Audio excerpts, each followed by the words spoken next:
Capitalism propelled us, whereas socialism or socialistic programs kept us afloat. If we think about it, the federal student loans, those are socialistic programs. If I didn't have that, there was no way I could have become a doctor, because there's no way I could have paid for any of this. The fact that when we were so poor that we could get healthcare in general, whether that was Medicaid or some other source of community healthcare, I may not have been healthy enough to pursue this. So my family owes a lot to capitalism, but we also owe a lot to the social program.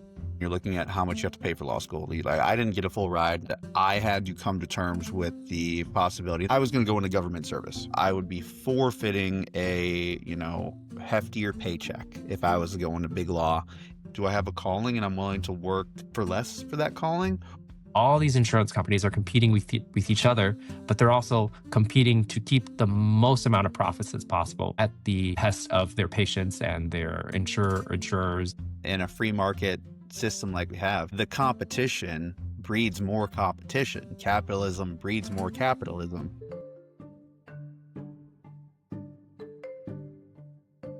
Medicine, law, friendship. This is Dr. Long and Lawyer Nik. You're listening to the Medico-Legal Brief. One doctor, one lawyer, and a whole lot of gray area.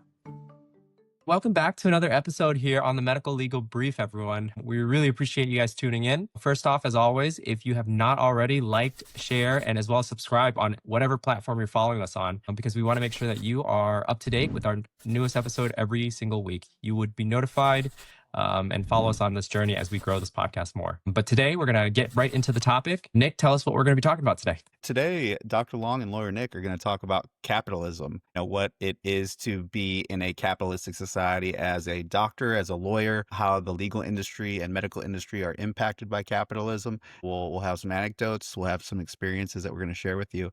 But to get started, we have to establish a definition of capitalism. The base of it is that it's an economic or political system in which the country's trade or industry are controlled by private owners for profit.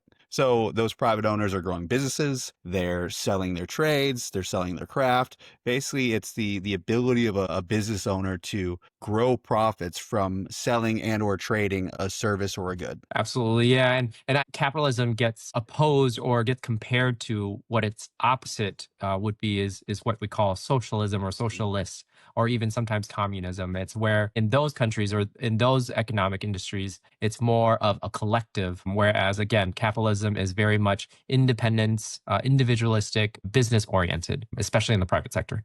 When you hear, at least from a political standpoint, the capitalism versus socialism, you can get these opposing views, these opposing dynamics that occur where it's one thing is good and the other is bad, or vice versa. I don't necessarily think that that's the case. I think that there's pros and cons of every system. It's just here in the United States, we're a capitalistic country, and that seemed to work out for us so far in our nation's history. Right. But we do have some aspects of socialism in our country as well, especially with healthcare. We have Medicare, Medicaid, which are very socialistic programs that we continue to fund annually. But it's something that helps to support our more needy populations in the country. So our elderly, our low income. So we do have these programs embedded into our capitalistic society, and they do function and work to a certain extent. But today's where we're going to help try to break that down for us. So Long, I want to start there, because when you're looking at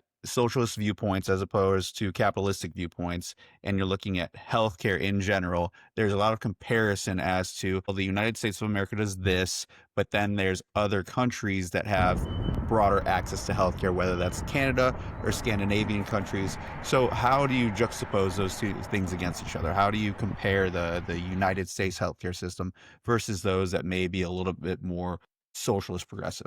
That's the unique thing about the US is that we do have this melting pot of not only cultures, languages, diversity, but also the way we operate economically, healthcare wise. If we think about it, our health system is technically, it's ran by private sector. There are specific companies out there that are competing with each other to get our services. So whether that is the big health system down the street versus the really small hospital that is more rural, they are competing with each other trying to gain patients. However, when it comes to the payer component of it, so you coming to these hospitals, who's paying for it? It usually comes out of either one, you are on private insurance, or two, you're on more of a socialistic insurance like Medicaid or Medicare.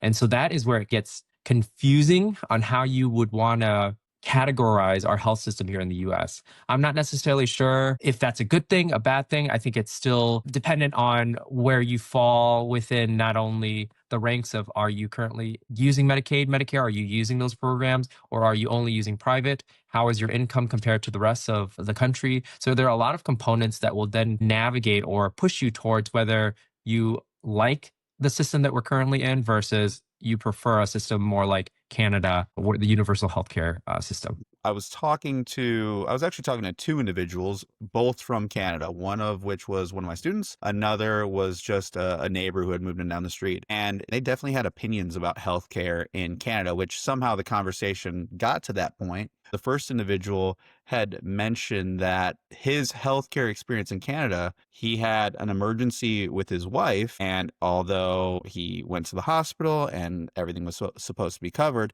and it was covered, the experience was kind of a negative experience because he had to wait 8 hours before his wife was actually seen. And although she got exactly what she needed, there was all the waiting time and he didn't necessarily get to choose who the doctors were. And then the other individual, my student who I was talking with, he also mentioned that in certain, I guess, provinces in Canada, the healthcare changes based on where you're located. So even though you're paying into the system, if you're in one area, the healthcare might be really, really good.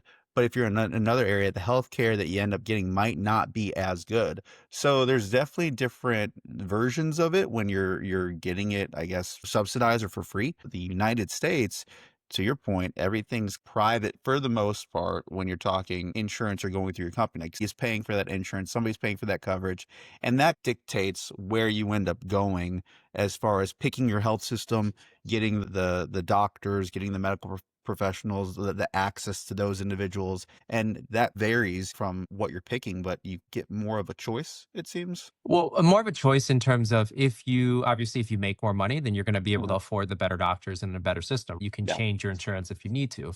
Whereas people who are not able to afford that luxury, then they are stuck with not necessarily lesser healthcare, but less access to healthcare. And so the scenarios you mentioned that your colleagues or your acquaintances that talked about in Canada, we also experience similar things here in the US. There are a lot of emergency rooms out there where there are patients waiting, maybe not 8 hours, but they are still waiting 4 or 6 hours sometimes, depending on how busy it is. Just because we are a privatized country doesn't mean that everything works as efficiently and quickly. And of course, the other statistic that we want to keep in mind is that even though we spend so much money in our healthcare system, we actually are not the healthiest country out there. In fact, we're near the bottom, closer to the bottom in terms of the developed world. And so that's something to keep in mind, is that yes, we can have all of our tests more readily available. We can get that MRI. We can go see the specialist more quickly and easily. We have to pay more out of pocket for it. However, we're not seeing the benefits of that. And I don't know if there truly is a benefit, right? Because if we really look down at the numbers, Canada versus us, their people are living just as long, if not longer than us. Overall, as a country, they're healthier, less obesity. They're still struggling with very similar comorbidities. So, I mean, obviously, we're not saying that they've eradicated hypertension, diabetes, high cholesterol. Those are all still rampant, but they struggle in a different way. And so I don't want to try to conflate or compare the universal healthcare system that they have up in Canada to the US. Both have flaws. I just don't know quite whether one is truly the better one or not at this moment in time. Both sides have different flaws, and depending on the specific patient or the specific person looking out and seeking for care, whether they can afford it and have everything available, that's going to determine whether they prefer universal healthcare or not. So as you had mentioned in your scenario, is that if that person was living in a big city and they needed to get surgery right away in Canada, I'm sure they would have to still wait some time if it was non-emergent, but I know that if it was an emergent case, they would still get back where they need to. Versus in the US, even if you were to go for an emergent surgery in a rural setting, you would still be in a tough spot, because if there's not a surgeon readily available, you might have to get transferred somewhere else to a bigger city. So we still struggle with similar negatives as our neighbors up north. We've talked about this, that experiences shape perspective. So whether you are a citizen in Canada or you're a citizen of the United States, depending on your experience with the medical system and the legal system, that may alter your viewpoint of whether or not the system is working in a positive way or in a negative way. I think that for that one individual I spoke to, if his wife had gotten in and seen the doctor in maybe 3 hours, he would have possibly come back and said, it's absolutely amazing. I would not complain about it whatsoever. Just like for us, if we have to go in and we have the best insurance and all the money in the world, and for whatever reason, our preferred doctor made us wait 7 hours, we might come back and complain and that, our access isn't as good as elsewhere. It's all based on perspective and your personal experience and where you're at in the country and what doctors you're seeing. And does your doctor give a hoot about you when you're walking in? And is there a wait, and so on and so forth? I totally agree. That's going to be the common theme, is that no matter how we try to turn this into a black and white conversation, whether capitalism is good or not, it's always going to become that gray zone. And it is, like you said, very individualistic. Every person's going to have a different perspective on the situation. Obviously, a CEO going in for a burst appendix is going to be different than a homeless man going in for a burst appendix. They're going to be treated very differently, but they're also going to get different services, even if they go to the same hospital. And that's the unfortunate way our system works here in the US, because it is privatized, because it is capitalistic, and it garners that sort of competition and distribution of healthcare. We understand. Now, have you noticed, is that similar in terms of finding representation? Is it in a similar fashion as healthcare? Is it also a struggle? So one dynamic that's very interesting is the fact that there's no insurance for the most part. I've heard of companies having policies in which if you are with the company, you might have access to some sort of legal representation, or if you're in the military, you might have access to legal representation just by the very nature of being with the military or with that organization. The difference is, the true difference is the insurance aspect. So for the most part, there's no sort of socialistic-esque legal representation outside of like a public defender's office. So the Constitution, Bill of Rights require that if you are going to be in front of a jury, if you are going to trial for a criminal conviction where your life, liberty are at threat of being taken away, then you are entitled to representation. Now, not everybody can afford representation. We've talked about that before. Not everybody can pay for the best lawyer, but there is access via a public defender's office in which the state or the county or federal government like subsidizes their salaries there, and by that very nature, they have an individual who would be put on trial then has access to legal representation. However, sometimes it's not the best. That's a calling. If you are going to go work in a public defender's office, you will be doing good. You will be doing some good, but you face probably very similar aspects to what some doctors or medical staff is facing, where you might be overworked, you might be burnt out, you might be putting a lot of effort forward without getting a lot of pay. So that's the notion as far as a socialistic-esque aspect of legal representation. There are other areas in which there's legal aid and there's assistance out there, but for the most part, I would say that legal representation is very, very privatized. You're looking at small firms, big firms, medium-sized firms, large firms, so on and so forth. And we've talked about that in our other episode of private versus corporate practice. And that encourages the nature of payment. That encourages how expensive your lawyer's hourly rate is, because it is a very capitalistic system. If your lawyer is in high demand, that lawyer can then charge a lot for their billable hours. And the people that can afford to pay for that top tier service will pay for that top tier service. The individuals that can't pay for that top tier service, they'll go to the next level down, and then the next level down, next level down, until you're either paying for maybe a lawyer who's not that good, maybe overworked, maybe their billables aren't that high, or you're settling for the unrealistic aspect of representing yourself, which is also scary. I think you would probably tell your patients to not perform their own heart surgery. We would tell our clients, like, you probably shouldn't have your own trial.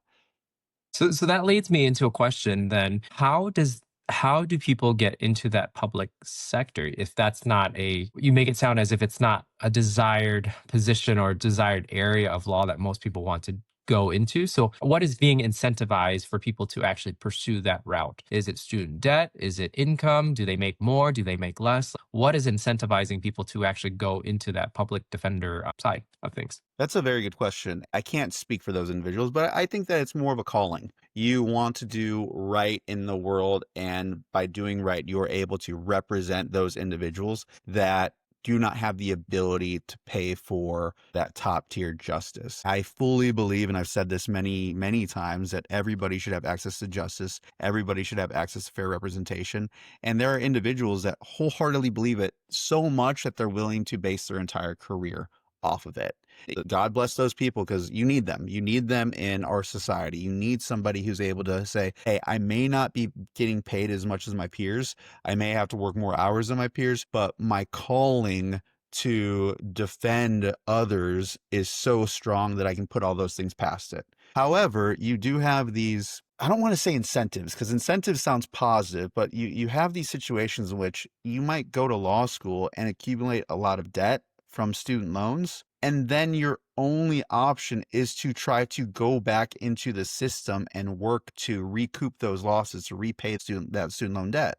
So then you're not looking at the public defender's office. You're saying, okay, which firm can pay me the most amount of money for whatever work-life balance I'm looking for, where I can pay off this debt as soon as possible. Even if you wanted to go in and have that moral calling, you can't, because you have to pay off loans. So I would say in law school, most individuals that are going the public defender's route, it's one of two things. It's either you have it in your soul that you really want to help others, or, and here's the other caveat that leads to capitalism, you go into the public defender's office, you're right on the front line, you're getting all the experience, and then after a few years, you leave, you open your own defense office, and at that point, you're naming your price. You get to then assign a dollar amount to your hourly rate. You've gotten all the in the trenches experience, and now you get to then be a capitalist and either work for a firm or start your own firm and really start making money that way. That's so interesting, because I feel we have similarities in the healthcare side of things. Is Yeah. a lot of physicians who go into that sector, and again, there's not necessarily a public sector, but it's more of a, I guess the way we would split it up is rural versus urban. Most people want to go urban, suburban. They want to work in a more populous city area, versus the people who want to go out to rural. It's usually few and far in between. However, we still need doctors out there, and so they incentivize this very differently. I would say majority of rural hospitals are actually nonprofits, and they are a sister or a subset hospital or a sister hospital to a bigger hospital somewhere in the city. So they're being, I guess you could say, subsidized, or taking some of the negatives that the smaller hospital can't produce. The urban is making up for that. So they still need doctors out there, and the way they incentivize that is by offering loan repayments, higher income, and it's usually a financial reimbursement in some fashion.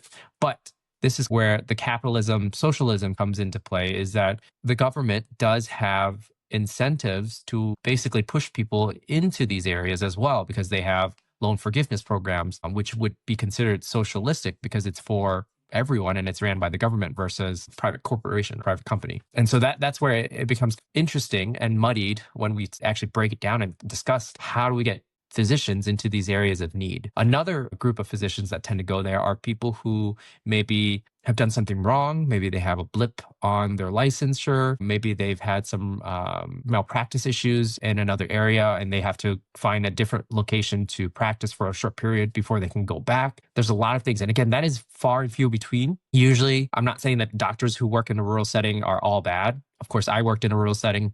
We've had this discussion before on our first and second episode, I believe. And so I truly went out there for the love of medicine, but I also wanted that incentive for financial gain. I wanted to make a little bit more. I wanted my student debt to be paid off, or helped to be paid off. And so it just made sense for us. But if the pay wasn't right, it would have been much harder to make it out there. That is very similar to what you had just mentioned about the public sector or the public defense. Mm-hmm. Now, I have a question for you, and this might be a transition question to some of our other topics, but we've talked in the past about how doctors get paid per patient visit, not necessarily for, I would say, outcome.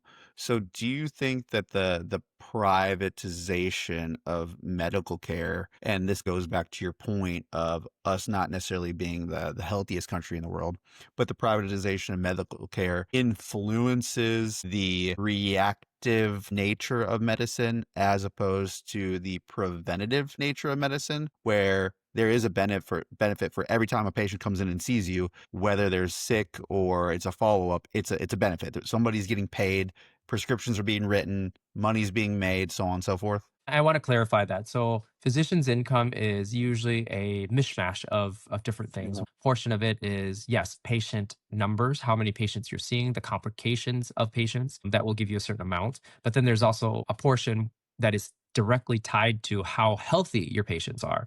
How many patients have done their screening cancers like colonoscopies, mammograms, PAPs. And that's why your physician should be pushing to get those done, not only because it's the right thing and the healthy thing to do to make sure that we catch cancers early, but it also does tie into the physician's income. And so that is an incentivization that the private sector has. Even big organizations that are nonprofit also do the same thing. They incentivize in that way. But I do not think that that's the reason why our population is less healthy. It truly comes down to insurance companies, and they have been privatized so much that they are the ones dictating healthcare. They are the ones deciding if this medication is covered or not, or this procedure is covered or not, which then does not allow the physician to truly practice the way they should. Even though this medication is the right one for you, your insurance says no. So we have to actually pick the third or fourth best option for you instead.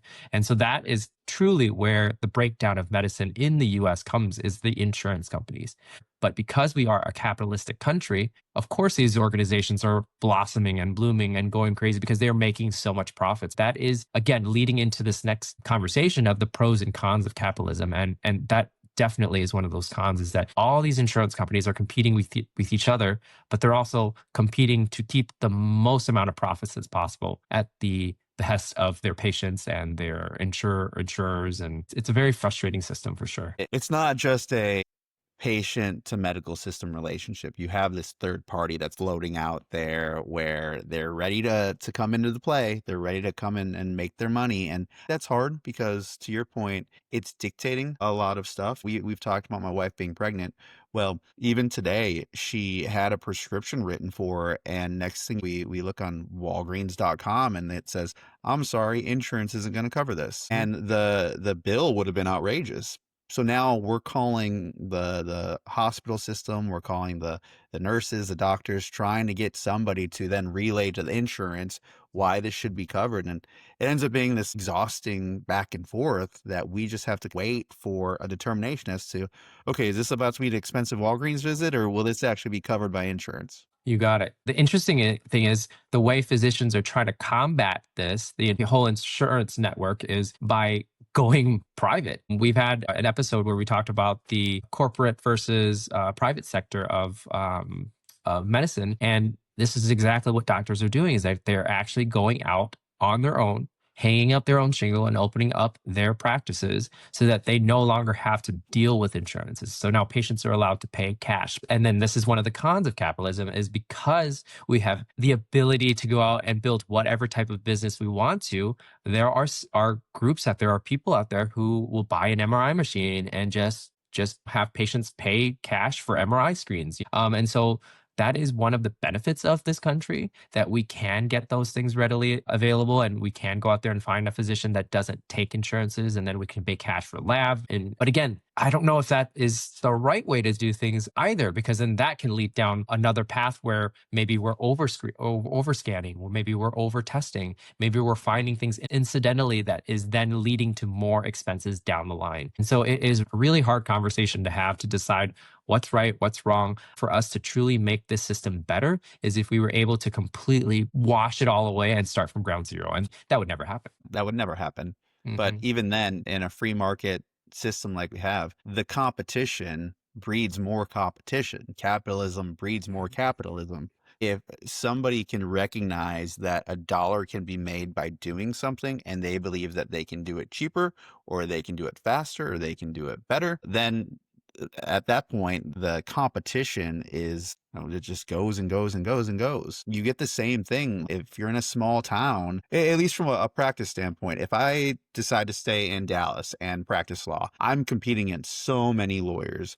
But if I decide to move into a smaller town, maybe a few hours outside of Dallas, I might be able to find a town or a county in which I am one of 3 civil litigation attorneys or one of 2 wills and estates attorneys. So you can then hang up your own shingle. And at that point, the other attorney who has now been put on notice that you've come into the community now has to either keep their billable hours at the same rate or either drop them down to compete or say, you know what, our community is going to vote with their dollar. If this attorney is as good as they might be or they won't be, then it'll work itself out in this capitalistic system.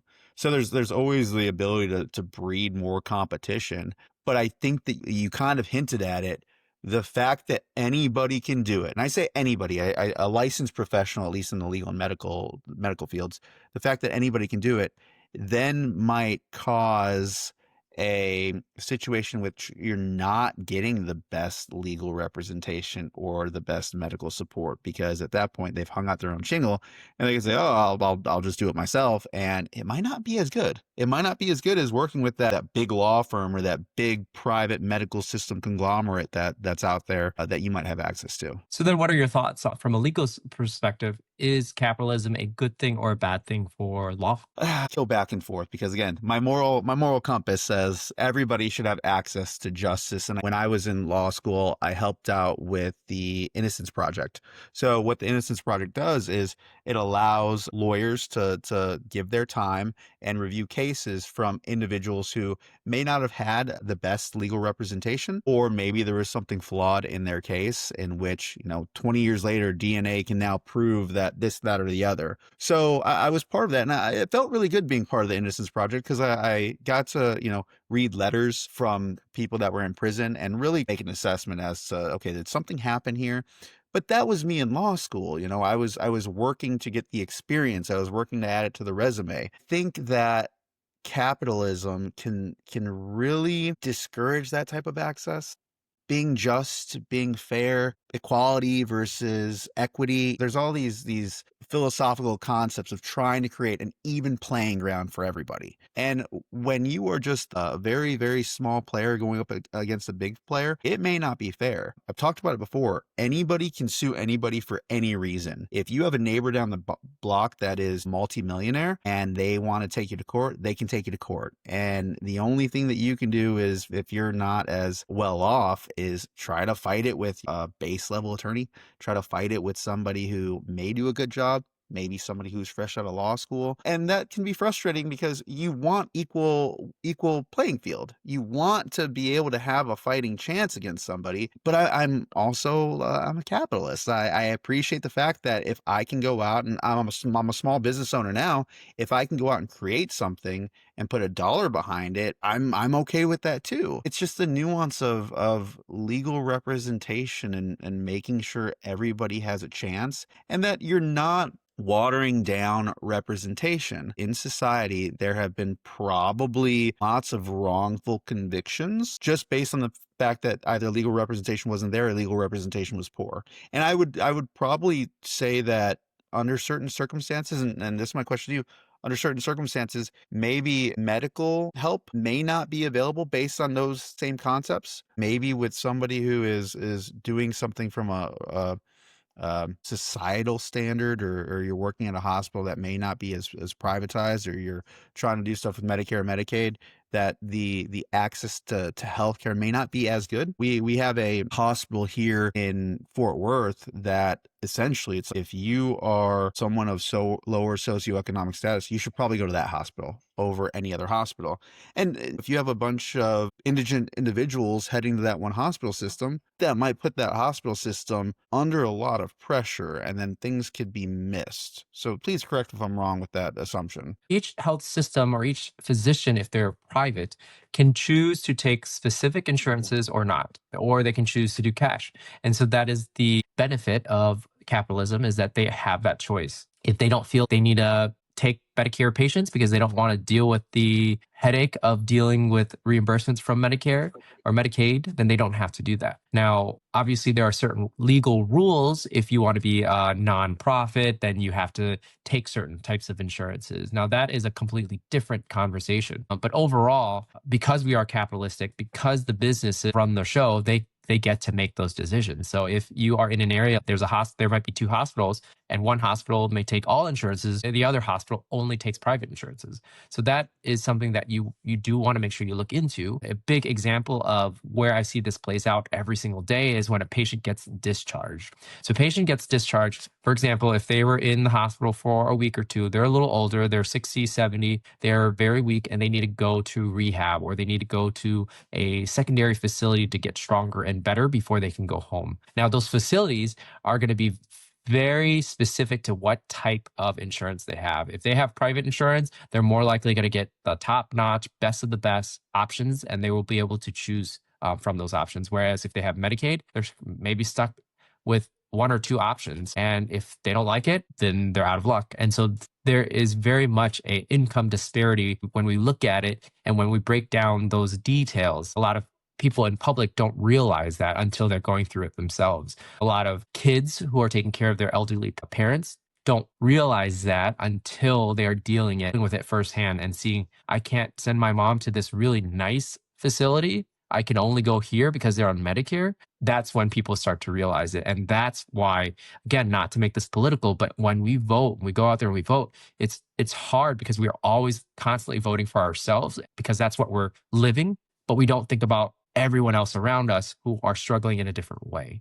And so that's where it becomes really hard in a country where you have both socialistic programs as well as the overarching capitalistic programs. But this leads me into our next segment is I'm curious to see how whether capitalism, socialism, how has that molded your path through life, through education, through your career? And has it been a net positive or a net negative? It's a very good question. I genuinely think that it starts in law school and you're looking at how much you have to pay for law school. I didn't get a full ride. I got a very, very small scholarship and I was going to go into government service. I've talked about it before, trying to go into, the FBI. So I knew that by doing so, I would be forfeiting a, heftier paycheck if I was to go into big law, if I was to go into something that would pay a lot over the long term. And so you have to have that position of what is it that I want to do? Do I have a calling and I'm willing to work for less for that calling? Or am I really going to try to hit a grand slam and try to go get paid, right? Nowadays, first year associates that are heading into big firms, at least in this area, I think are getting paid $200,000 plus, which is an insane incentive for a 26-year-old going out into the workforce. But that starts shaping things as, okay, what do I need to do in my life to pay off that debt? And my father is a serial entrepreneur. He's always started his businesses. He's sold off businesses. He's had businesses fail. And I got to also look at that. Can I do that? Can I hang out my own shingle if all else fails and I can't rely on a corporation, if I can't rely on a government position, can I do it myself? It's the American dream. It's a very nice feeling to know that if anything happens, you can at least try to pull yourself up from your bootstraps. I know that's a cliche saying, but you can hang out your own shingle and try to make it work. And at that point, it's on you. It's on you to identify your work ethic and identify opportunities and network. And it's not easy. I'm not saying anybody can do it. It's one of those, if it was that easy, everybody would do it. It's not easy. And I struggle on a day-to-day basis with it. But I do like the opportunity. I do like that mindset of if I can just make this work, my future is unlimited. But I do feel for other individuals who either from a situational perspective, an educational perspective, they don't have that opportunity or they can't see that opportunity. They can't realize that opportunity. I'm very lucky to be able to have parents that have supported me and pushed me and created this overall safety net where I know I'm not going to go live on a box under the bridge. But there's others that really do live in boxes under the bridge. And when you start looking at their access to things, I want to be able to help out. I want my peers to be able to help out. But at the same time, you don't want to be taken advantage of. You want to look out for your family. You want to look out for your future. From my perspective, if I work hard enough and I look for the appropriate opportunities, I can make my current venture as a real estate investor work And then maybe down the line, when I have figured things out, I can then find a way to give back, either via charitable contribution or my time, or maybe even going back to the law and working pro bono, which is essentially working cases for free, going to legal aid and spending some time on the phones, giving back to law students, whatever that exists where I can actually give back after finding success and hopefully showing other people that they too can be successful. What about you? So for me, I have capitalism to thank to where we are today. Right. Obviously, my family were immigrants. My parents came over here with nothing, barely a middle school degree. Maybe my dad had a high school degree, and the only way to get above that poverty line was the capitalistic nature of our society, the ability to go out there and grind, be able to go out there and do what they needed to do to feed their family, to grow their family, to push their kids up in education. But I like to say that capitalism got us to where we are. However, socialism or the social programs that we utilize help sustain us or kept us afloat. Capitalism propelled us, whereas socialism or socialistic programs kept us afloat. And so we utilized, if we think about it, loan programs, the federal student loans, those are subsidized. Those are socialistic programs. It's a governmental loan they give to students so that they can pursue their degrees. If I didn't have that, if my family didn't have that opportunity, there was no way I could have become a doctor because there's no way I could have paid for any of this. So the fact that we had that ability, the fact that when we were so poor that we could get healthcare in general, whether that was Medicaid or some other source of community healthcare. If we didn't have access to that, I may not have been healthy enough to pursue this. So my family owes a lot to capitalism, but we also owe a lot to the social programs that we have currently in the country. And so it's really tough to have conversations with people who have not necessarily needed those programs or utilized those programs, whether they came from a family that was a little bit more privileged, had a lot more income, never really needed to utilize those programs, then they don't see the need for it. They don't see the other half of the country that utilizes it. But I'm glad that I've been propelled enough to a point where I'm no longer using those programs. And now I can full-fledged use capitalism. I can go out and buy an apartment and be my own business manager. I can do all of these different things now because of this great country. So just like you, ebbs and flows, have pros and cons, negatives and positive thoughts of the whole system. I absolutely think that there are things that we need to do better. And honestly, this leads me to another question for you. And this might be the last question I have for you is, how do you feel the economic and trade and capitalism, how has that bled into our social lives? How do we interact with each other? Not necessarily social programs like socialism, but how has the capitalistic mindset bled into our interactions with each other? And do you think that that is good or bad? I will get to that question. I just want to point out one thing because you Sure. reminded me. Sure. As a lawyer, and we've talked about this in our benefits and PTO podcast.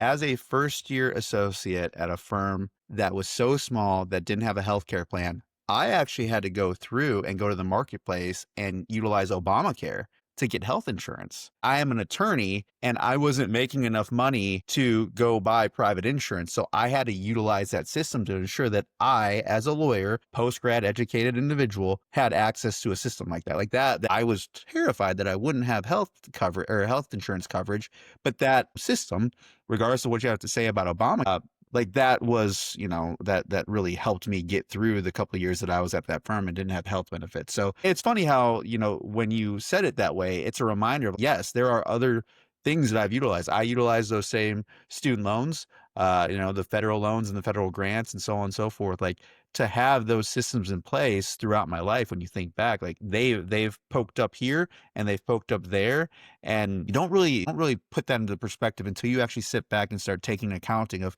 okay, yes, I use it here, I use it there, I use it here, I use it there. I might use it in the future. When you start getting of age and looking at retirement, then you're going back into Medicare and Medicaid and Social Security and all of that. And so yes, there are socialistic aspects that we rely upon without actually realizing that we rely upon it because of just our frame of reference. But To your question, overall, we live in a society in which this American dream is now very achievable. You have people that will start their own companies. You have people that do Amazon drop shipping. You have people that write their own books and make their own YouTube videos, or social media influencers, or start their own donut shop on the corner. I think the entrepreneurial spirit is alive and well right now, but it also makes the competitive nature a dog eat dog world that, in conversations with peers or neighbors or just other individuals, sometimes it's exhausting, where all the talk just revolves around how hard someone is grinding, how much money they're making, how successful they've become, and that can be a little bit exhausting. It's also exhausting because when you talk capitalism, there's an immediate political attention that comes to it, to where if I am talking about capitalism in general as a philosophy or a theory, if I'm talking about that with the wrong person who might be on the other side of the aisle from me, they might have some problems with that communication. They might have some problems with that philosophy, and that can also be frustrating, to where you can't just talk about going out and starting your own business anymore, because at that point the political associations that we've talked about then align you with being a racist or a socialist or a communist or whatever side of the aisle you're speaking about. So it's really hard in this day and age to then come to the table and want to talk about other socialistic opportunity that, like, us as a community can engage in to help others without being deemed like, oh, you're such the liberal that we can't have the conversation. So to your question, societally, everybody wants to grind. Everybody has the ability to make money to some extent. Look at the stock market, like, we're flourishing. But I also look around, and this is the scary thing. I'm seeing stores at strip malls starting to close. I'm seeing small companies start going out of business as well. That lends itself to the dog eat dog world of, if you're not keeping up with tech, if you're not keeping up with AI, if you're not streamlining, you're going to get eaten alive and you're going to go out of business. And if you can't keep up, like, you're going to lose your money. And at that point, losing your livelihood, it lends itself to losing a lot of other things. I agree, but I also feel like capitalism has created a lot of disparity or inequality. And again, I'm not talking about racism and that's a whole nother conversation, but I'm talking about the access to opportunities. Because like you said, it's a dog eat dog world here. Everything is a competition. I feel like have been cultivated as children to believe and think that that is the only way to live, is that we can only succeed if there is someone below us or lesser than us. We're always competing to be the top or be number one. And so I feel like that is great from a financial standpoint, an economic standpoint. Innovation is great. That's how you garner innovation, is when you have people compete. But then what happens to the people who don't have the opportunities to compete? The people who don't have the opportunities to financially put money out so that they can start their business. It's interesting that you say that you have a lot of these conversations and that everyone's always talking about their accolades and all the things that they've accomplished, but that's because you have surrounded yourself with like-minded people. And we forget that because we're in our little bubble, we forget that there are a lot of other people who do not live in that world. There are people who are living paycheck to paycheck, who can't even think about being an entrepreneur. Again, I thank capitalism for where I have gotten to and where I am now. But I also have to say that a lot of it was luck. I would have to say a lot of it was hard work from my parents to allow for those opportunities. But I also know that not everyone has those opportunities. This is where capitalism fails, is it garners this competitiveness that is a detriment socially. That's why, as a country, we struggle with loneliness. We struggle with depression, anxiety, because we're constantly worried about what others will think. We're constantly worried about losing or about failing, about not being the best. There are give and take with the system. And I wish we could, again, similarly, I wish we could start from ground zero and maybe start a completely new society so that we can just build it the way we want it to be, so that everyone can succeed. But then I don't know how that would look in the grand scheme of things. Like, I don't know what would be the better way, because obviously countries out there who are purely communism or purely socialistic, they're not doing that well either. So it's hard to decide what path we need to go down to make a better community, better society. But just my 2 cents. You're spot on with, you look at the people around you and what they're going through and how they've handled things and the opportunities that they have. You're completely right. When you're in the legal field, or you're in the real estate field, or you're in the medical field, or what have you, it's you're looking at everybody around you who's like-minded. That's very, very true. You're hitting the nail on the head. I have a follow-up question to you. Do you think, based on your parents' experience with communism, that their ideology has shaped your ideology a little bit? Absolutely. That's why I see capitalism as a pro and con so distinctly, is because I utilize capitalism to gain financial independence to get to where I am financially and educationally. However, I fall back on the socialism or the communism side when it comes to social aspects, when it comes to community, when it comes to family. I'm not out here to try to knock anyone down to be better. I'm trying to be better so that I can then lift up my family. I lift up my community as best as I can. That is where I see the benefit of both my parents coming from a communistic country, but now living in a capitalistic country and being that merge or that coming together of those two systems. And so I can see it very distinctly how people live and help each other and treat each other in Vietnam versus how people react here. But I also see the downfalls of how people are living in Vietnam. My family over there is much poorer, but they also seem much happier, but they're also less healthy. So it's just a give and take, pros and cons. It's depending on what you're looking for at that moment in time. It's so hard to say what's right, what's wrong. But I do think that there are good things from both systems. It's very much so pros and cons, because if you think about it, if you were in a communistic society or socialist society in which you're given everything that you need, that might be great. That might be all that you need. But at the same time, it might hinder competition and hinder technological advancement, medical advancements, because nobody wants to really grind to make the dollar that was based on their technological discovery. And that's the pros and cons. That's okay. Well, I'll be taken care of and I'll be a lot happier and I'll have, universal health care. At the same time, will our health system be as technologically advanced because there's no incentives? I don't know. And it's hard because we're also dug in the trenches of systems that currently exist, and they all intertwine, where medical intertwines with legal, intertwines with education, intertwines with the military, so on and so forth. All these things play off of each other from a political standpoint. That it's like, where do you start? How do you create something new? And so there's this slow evolution. But then every 4 years, based on the political party or based on the candidate, things start making adjustments. So you might go 3 steps backwards, then 2 steps forward, and then you might pivot right and then pivot left. And before you know it, there's just no consistent, hey, let's test this out for 50 years. Let's see if it works. And then if it doesn't, we'll then pivot again. It's just inconsistency. And I saw that in my aerospace company. Every time a new manager came in, they thought that they were going to be able to do something new to be more efficient. And after 5 years, you're back to the original starting point, because they're like, we're just going to go back to what we were doing. And we knew it didn't work at that time, but they think that based on this day and age, it's going to work now. And it's funny. It's disheartening. It's encouraging. It slaps you in the face. There's all these different ways of looking at it based on your perspective. Well, that was a really fun conversation and a great place to end it on this episode of the Medical Legal Brief with Dr. Long and Lawyer Nik. Is there anything else you wanted to add at all, Nick? No, I appreciate the conversation. It's always a good one. For sure. Well, then make sure you guys out there listening, please follow us, like us, share. We're on Spotify, we're on YouTube. Comment.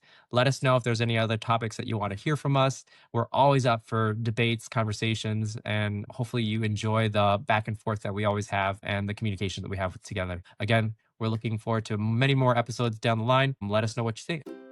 Yes, we're doctors. Yes, we're lawyers. No, this podcast is not medical or legal advice. Do not take anything we say as a reason to perform your own heart surgery, represent yourself in court, or diagnose your neighbor's rash. This is for entertainment only. Think of it like hanging out with your smartest, wittiest friends, not a substitute for an actual appointment. If you act on anything we say without talking to your own professional, that's on you. Seriously, don't do that.